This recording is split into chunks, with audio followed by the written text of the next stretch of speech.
आप सब लोगों का एक बार फिर से स्वागत है परमेश्वर के नाम से, परमेश्वर के मधुर नाम से। और परमेश्वर हर एक तरह की नींद की आत्मा और स्मरण ना रखने की आत्मा यीशु के नाम से यहाँ से हटा दे, और हम सब लोग जो भी वचन सीखें उनको याद रख कर सकें यीशु के नाम से। सब कहें आमीन। Praise the Lord.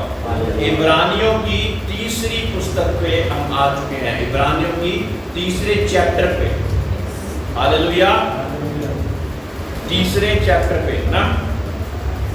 इसलिए हे पवित्र भाइयों, तुम जो स्वर्गीय बुलाहट में भागी हो, उस प्रेरित और महायाजक यीशु पर जिसे हम अंगीकार करते हैं ध्यान करो। Praise the Lord. स्वर्गीय बुलाहट के भागीदार हैं हम। क्या है हम? स्वर्गीय बुलाहट के भागीदार। किसकी वजह से? यीशु की वजह से, जो कि हमारा महायाजक है। ठीक है। स्वर्गीय बुलाहट।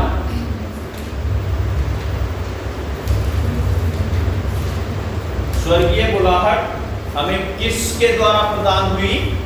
प्रभु यीशु मसीह के द्वारा, जो कि हमारा महायाजक है, जो कार्य सारी दुनिया के लोग प्रभु यीशु मसीह के आने से पहले नहीं कर पाते थे।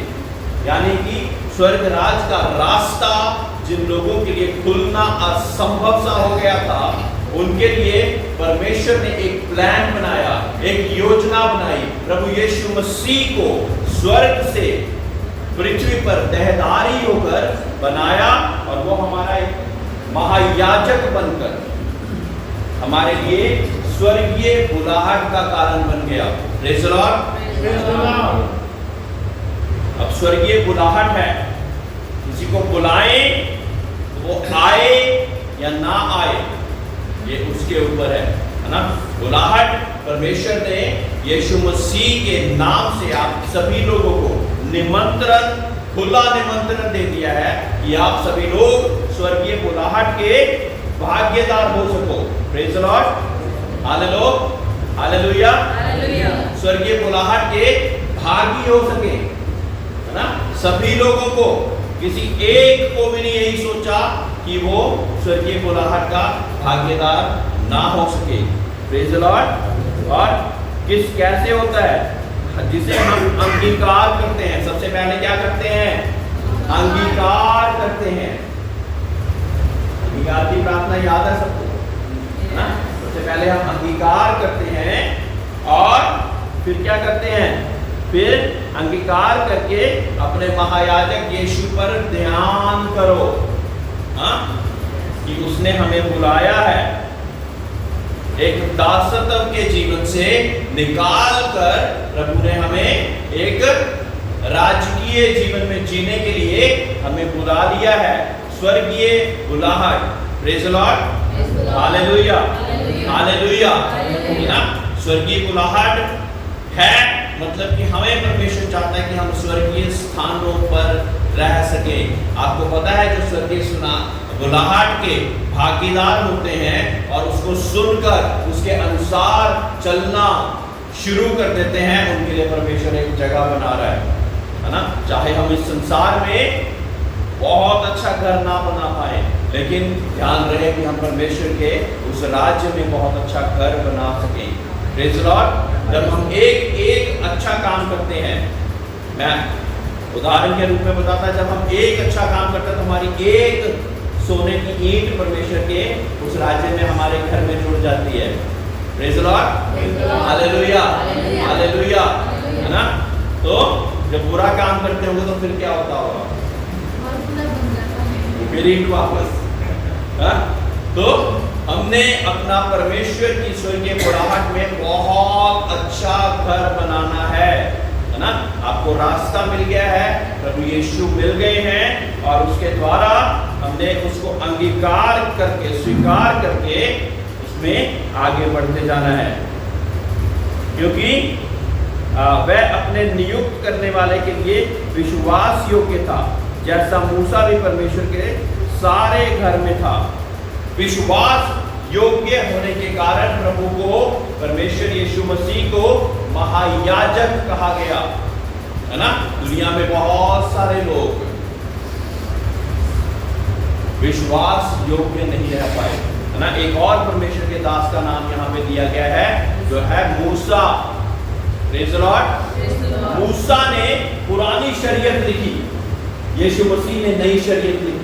तो जो लोग कहते हैं कि प्रभु यीशु मसीह का आगमन तो 2025 साल पहले हुआ, पहले तो परमेश्वर को कोई नहीं जानता था। मेरे प्रियो, स्थान की शुरुआत से याद रखना, जब बताएंगे तो आप बता सकते हैं कि प्रभु यीशु मसीह के आने से पहले भी यहोवा को लोग जानते थे। मूसा के द्वारा, इब्राहिम के द्वारा, इसहाक के द्वारा, इन अलग अलग पैगंबरों के द्वारा प्रभु यीशु मसीह को लोग जाना करते थे। Hallelujah, hallelujah.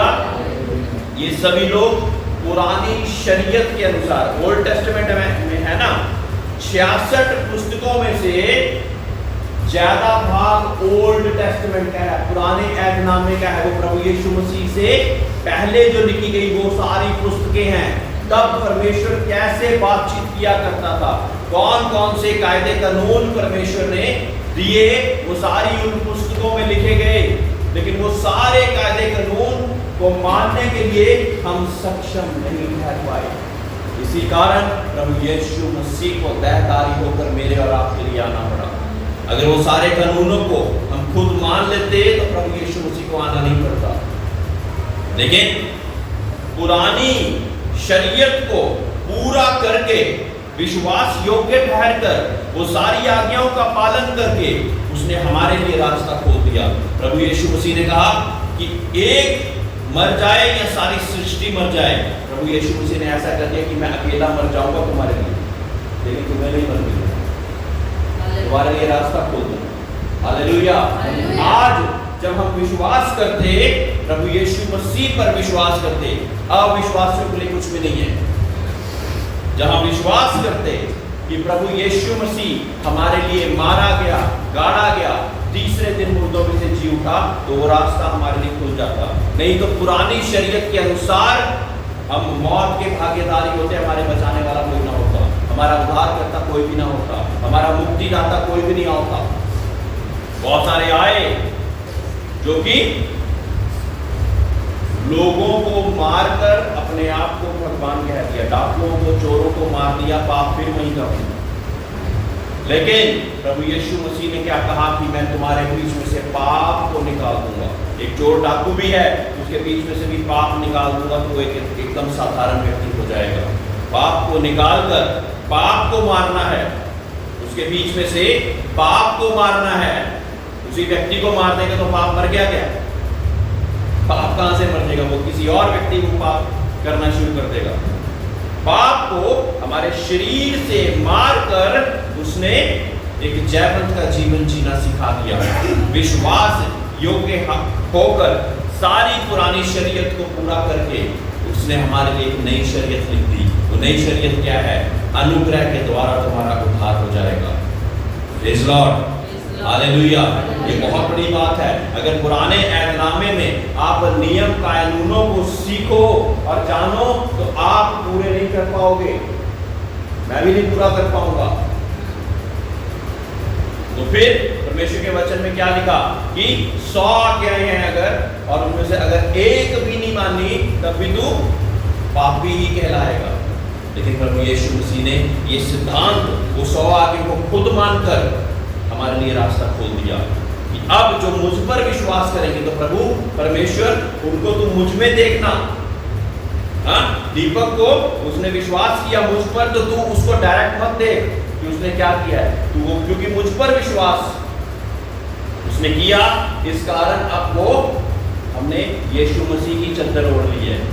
Hallelujah, hallelujah. अब प्रभु परमेश्वर जो कि पुरानी शरीयत को भी लिखवाने वाला वही था, है ना। प्रभु परमेश्वर यहोवा वही था जिसने पुरानी शरीयत को भी लिखा, और पाप की मजदूरी जिसने कह दिया था मृत्यु है। लेकिन उसके आगे प्रभु यीशु मसीह ने एक नया भी बता दिया लेकिन प्रभु यीशु मसीह में आपको नया जीवन।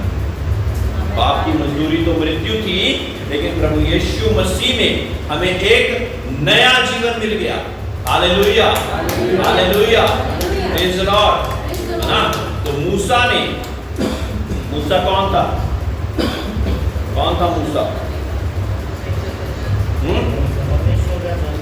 परमेश्वर का जन था, और वो भी विश्वास योग्य ठहरा, क्योंकि यीशु मूसा से इतना बढ़कर महिमा के योग्य समझा गया। है ना? तीसरी आयत में लिखा कि इतना ज्यादा महिमा योग्य समझा गया कि घर का बनाने वाला घर से बढ़कर आदर रखता है। Praise the Lord. अब मूसा ने भी परमेश्वर का एक तरह से घर बनाने की कोशिश करी। हालेलुया। परमेश्वर का घर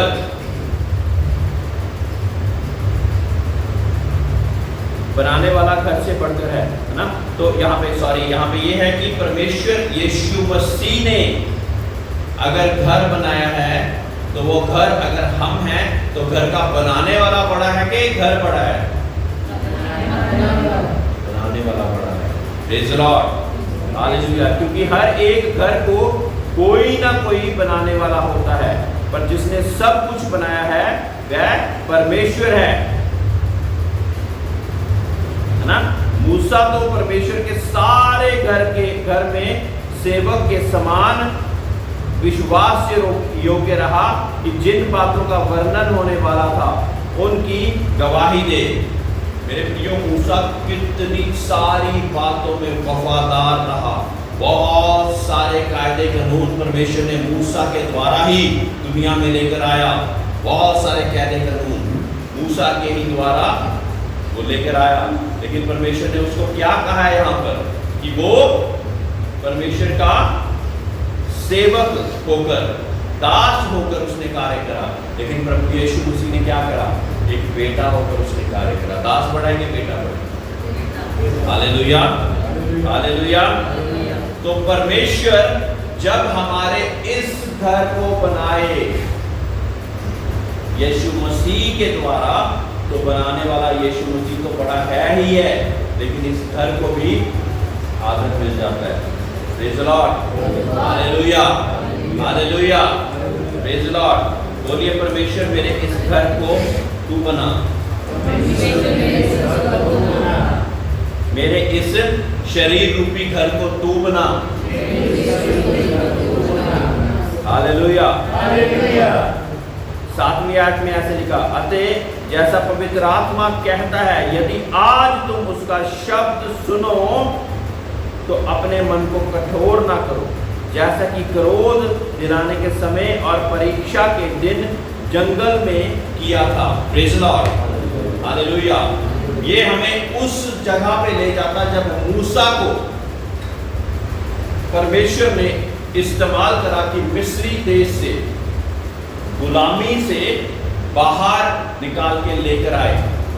400 साल की गुलामी।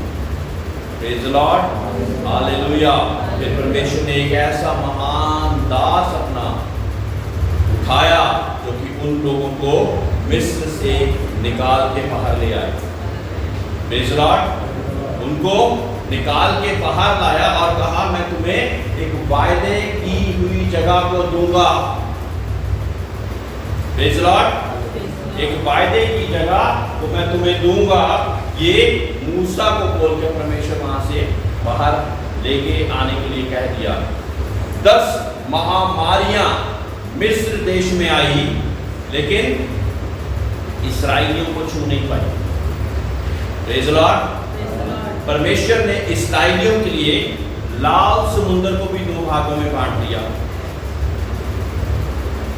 वो कहते हैं कि 40 साल तक उनको परमेश्वर खाना देता रहा। उनके कपड़े नहीं फटे, उनके जूते भी नहीं फटे। तो जो कितनी संतानें पैदा हो गई होंगी, उनके लिए भी परमेश्वर सब कुछ प्रोवाइड करता रहा, मुहैया करता रहा। लेकिन ये जाति, ये मनुष्य जाति फिर भी कुड़कुड़ाने से नहीं हटी। यही हाल है हमारा। यही हाल हमारा है कि अब नई शरीयत के बीच में परमेश्वर यीशु मसीह ने हमारे जीवन में बहुत सारे कार्य करे। वो हमारे जीवन में निरंतर प्रार्थनाओं करने वालों के लिए, विश्वास करने वालों के लिए बहुत सारे कार्य करता रहता। लेकिन हम भी फिर भी 10 में से कोई एक बात पूरी नहीं होती तो हम कुड़कुड़ाने से बाज नहीं आते। हालेलुया, हम कुड़कुड़ाने से बाज नहीं आते। परमेश्वर के वचन में क्या लिखा कि यदि तुम उसका शब्द सुनो तो अपने मन को कठोर ना करो। तो आज अपने मन को कठोर ना करो, है ना। बहुत सारे लोग जिनको इसी चर्च के द्वारा बहुत सारी परमेश्वर ने चंगाइयां, उद्धार और अच्छे अच्छे काम उनके जीवनों में करे, लेकिन उनमें से ये चंद लोग हैं जो कि परमेश्वर के साथ वफादारी के साथ यहाँ पे आने के लिए सोच रहे हैं। वो सभी लोग बाकी उस दिन का इंतजार करें जब फिर कोई और बड़ी मुसीबत उनके जीवन में आएगी तो फिर हम परमेश्वर के भवन में जाएंगे। प्रेज़ द लॉर्ड, हालेलुया, हालेलुया। कोई भी बात को खरा सुनाने से मैं तो बाज नहीं आता, ताकि परमेश्वर की वाणी को आपको पूरी तरह से बिना कुछ छुपाए आपके सामने पेश कर दूं। लेकिन मानना ना मानना फिर आपके ऊपर है। अपने मन को, पवित्र आत्मा कहता है कि अपने मन को, आज तो परमेश्वर का अगर वचन सुनता है तो अपने मन को कठोर मत कर। हालेलुया। क्योंकि परमेश्वर ने 11वीं आयत में लिखा, तब मैंने क्रोध में आकर शपथ खाई, वह मेरे विश्राम में प्रवेश करने ना पाएंगे। उनके लिए विश्राम स्थान का नाम था। हमारे लिए विश्राम स्थान कौन सा है? हालेलुया। कौन सा है हमारे लिए विश्राम स्थान? स्वर्ग, है ना, जिसके लिए हमें बुलाहट, स्वर्गीय बुलाहट है ना, जिसके लिए प्रभु यीशु के द्वारा हमारे वो स्वर्गीय बुलाहट हुई। तो अगर हम फिर भी बार बार वचन सुनाने के बाद भी अगर ना माने तो क्या होगा? फिर हम विश्राम स्थान में एंटर नहीं कर पाएंगे। Praise the lord, hallelujah. परमेश्वर ने रास्ता खोल दिया हमारे लिए, उद्धार का मार्ग हमारे लिए खोल दिया, मुक्ति का मार्ग हमारे लिए खोल दिया। लेकिन बार बार बताने के बाद भी हम इस्राएलियों की तरह ना करें।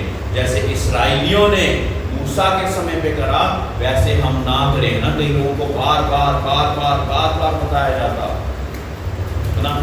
कई लोग परेशान हो जाते हैं कि आप बार बार कॉल करते रहते हो, ये तो टच से बस नहीं हो रहे हैं। लेकिन जब तक हम हैं तो परमेश्वर के वचनों को हम बताएंगे, ताकि परमेश्वर के नाम से वो ये ना कह पाए कि मुझे तो किसी ने बताया ही नहीं। Hallelujah, hallelujah, hallelujah. बहुत सारी ऐसी चीजें होंगी जिसको परमेश्वर चाहता कि आप बदल डालें, है ना। हमने उस वचन को सुनकर उनको बदलना है। 12वीं आयत में यूं लिखा, हे भाइयों, चौकस रहो कि तुम में ऐसा बुरा और अविश्वासी मन ना हो और तुम्हें जीवते परमेश्वर से दूर हटा ले, जो तुम्हें जीवते परमेश्वर से दूर हटा ले। हालेलुया। तो ऐसा कठोर मन हमारे बीच में ना हो कि जीवते परमेश्वर के भवन से, उसके वचनों से हमें हटा दे। वरन जिस दिन तक आज का दिन कहा जाता है, हर दिन एक दूसरे को समझाते रहो। ऐसा ना हो कि तुम में कोई जन पाप के छल में आकर कठोर हो जाए। कब तक समझाते रहना है ना? 13वीं आयत कोई पढ़े। वरन जिस दिन तक आज का दिन कहा जाता है, हर दिन एक दूसरे को समझाते रहो। एक दूसरे को हमने समझाते रहना है ना। कोई परमेश्वर के वचन में अगर कमजोर पड़ रहा है तो उसको समझाकर फिर दोबारा झुंड में लेकर आना है। कोई कमजोर पड़ रहा है तो उसको फिर दोबारा समझाकर झुंड में लेकर आना कि परमेश्वर जो कि मेरे साथ कर सकता है वो आपके साथ भी कर सकता है। बार बार समझाएंगे, परमेश्वर का काम हो सकता है उसका हृदय बदल जाए। और परमेश्वर का वचन क्या कहता है? धन्य है वो जो कि रूहों को बचाता है। Blessed is he who saves souls, है ना। जब आप एक भी रूह को बचाने का कारण बन जाते हैं, आपको पता है स्वर्ग में खुशियां मनाई जाती हैं। Hallelujah, hallelujah, hallelujah, hallelujah.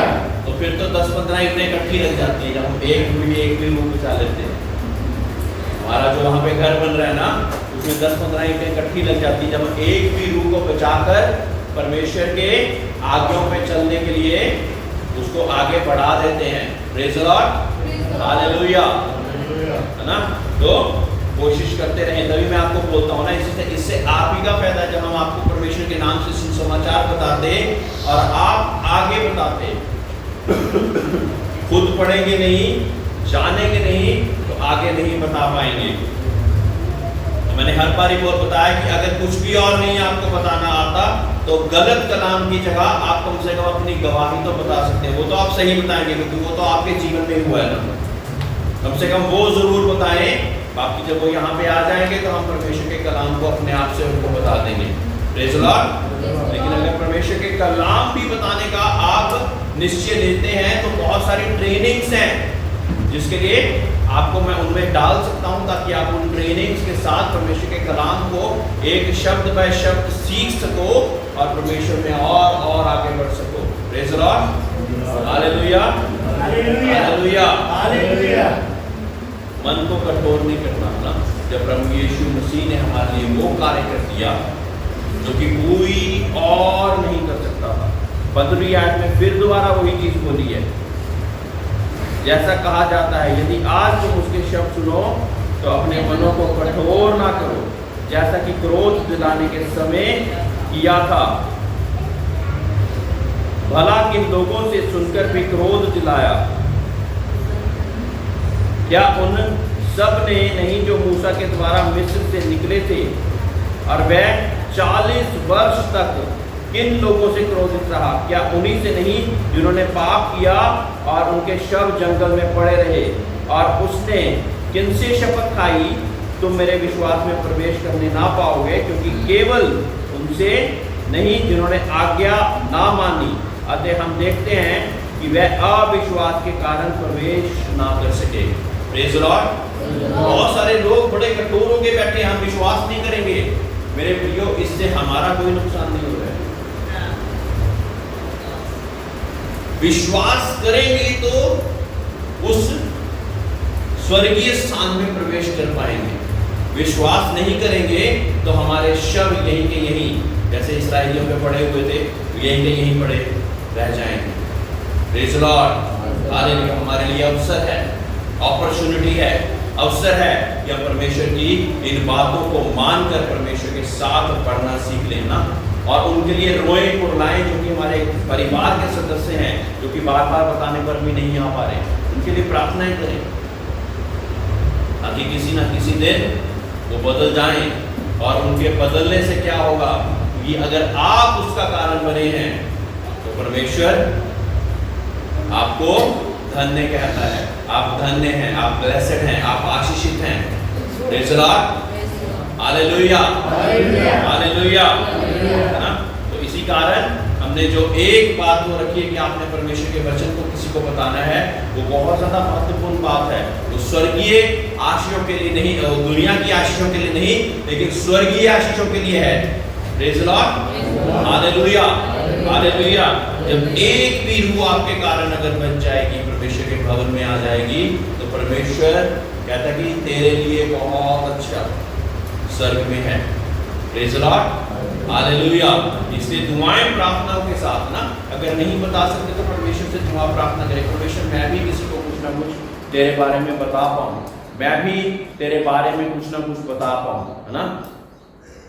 और जब आप संडे के संडे आते, परमेश्वर के वचनों को सुन पाते, तो ऐसा होता कि आपके बीच में से भी परमेश्वर के वचन फिर निकलना शुरू हो जाते, है ना।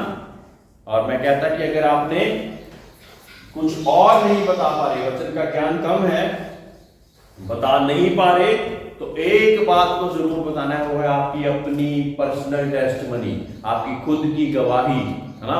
उसमें आप गलती नहीं करोगे, क्योंकि परमेश्वर का अगर वचन बोलो तो उसमें गलती नहीं करनी है, ठीक है।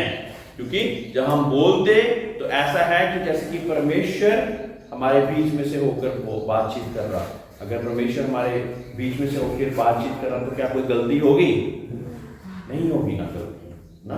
तो इसलिए जब तक आपको परमेश्वर के वचनों की नॉलेज कम है, तब तक अपनी गवाही तो दे सकते हैं आप, है ना, दूसरे व्यक्ति को अपनी गवाही बताएं, उसके द्वारा भी परमेश्वर का जीवन, उन लोगों का जीवन बदल सकता है ना, परमेश्वर के नाम से उन लोगों का जीवन बदल सकता है। Praise the Lord. आइए आप सभी लोग खड़े हो जाएं,